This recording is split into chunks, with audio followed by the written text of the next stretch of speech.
So this would be how to solve a linear motion problem. So we're going to start with this problem. Usain Bolt's world record time is 100 meters. In the 100 meters is 9.58 seconds. Assuming he accelerated the entire race, find A, Bolt's final velocity, B, Bolt's acceleration, and C, Bolt's time if he maintains his acceleration the whole race. So first you're going to want to write down all the givens, which I've already did here. It's the 100 meters, so his displacement will be 100, his time, 9.58 seconds, and then his initial velocity is 0 because he's at the start of the race, he's not moving. So then from this, you're going to want to look at your formulas. Would you come over here, and you see which one has all the values, and you can solve for the rest with. So right now we're looking for final velocity. So this would be the best because we have the distance, the initial velocity, and the time. So coming back here, we're going to write that formula again, just so it's easier to plug in. D equals 1/2 VF plus VI T. Displacement 100 equals 1/2 VF, which is what we're solving for, plus 0, which you don't really need to write, but we'll just plug it in, and time, so 9.58 seconds. So you're going to want to factor this out. The 0 is not going to matter, but you're going to get 1/2 VF 9.58 equals 100. And since this is multiplication, you can multiply the 1/2 and 9.58, and you're going to get the same answer. So you come plug it into the calculator. 9.58 divided by 2, or times 0.5, and that's going to be 4.79. So 4.79 VF equals 100. And just like algebra, you're going to just divide by, since this is multiplication, 4.79. That cancels. Come over here, do the same thing, 4.79. And VF, you got your VF right there. So 100 divided by 4.79. His final velocity was 20.8. We'll round to the 100th place, 88 meters per second. So that's A right there. So next we're looking for what his acceleration was. So come back to the formulas. And you may look at, say, this one and say, oh, final velocity, we got that. But you want to use the given as much as you can, because if you use, say, the 20.88, that was all rounded, and it's not going to be exact. So unless you absolutely have to, you don't want to use that. So you come back over here, what do we have?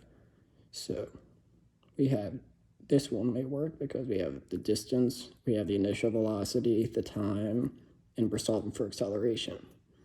So we're going to come use that one. So come back over here. D equals VI T plus 1/2 A T squared. Distance is still 100 meters, or you don't need to write that, but initial velocity is 0, which 0 times 9.58. But this is just going to cancel out because anything times 0 is 0, plus 1/2 A 9.58 squared. And we'll just rewrite it so it's a little more organized. 100 equals 1/2 of 9.58 squared A. So first, order of operations, we're going to do the 9.58 squared first, which is 91.77. And for the sake of not having to be so exact, we'll just do that 100 equals 1/2 of 91.78 A. But like I said earlier, you're not going to want to round. So if you can on your calculator, you're going to want to keep that exact number.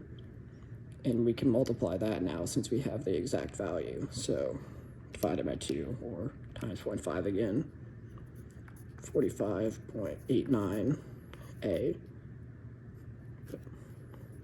So 100 equals 45.89a. It's the same thing here. You don't want to do the exact one, but you're going to divide this by 45.89 over 45.89. And then that's going to give you this. Which a trick, you can just do 100 divided by second answer, and you don't have to worry about being about rounding and be the exact value. And we got this 2.18 meters per second, where what's his acceleration? 2.18 meters per second squared. So now we have B. Okay, now question 3. Since we already have all we have to do here is just plug in the 200 meters as the displacement, and we can use these two given values. I know earlier I said not to, but since we're changing the distance here, and we figured this was his acceleration, we're gonna use this as the acceleration of the whole race because it's saying that constant acceleration. So come back over here. Which one? And we can see which one do we have all of. This one. Wait, my bad. Yep, you come over here, we can do this. So we'll use the same one that we just used. D equals VIT plus 1/2 AT squared. So the displacement this time, it's going to be 200 instead of 100 because it's a different race. We don't have to write that because his initial velocity was 0. And then 1/2 of 2.18, but we're going to go back and use the exact value again.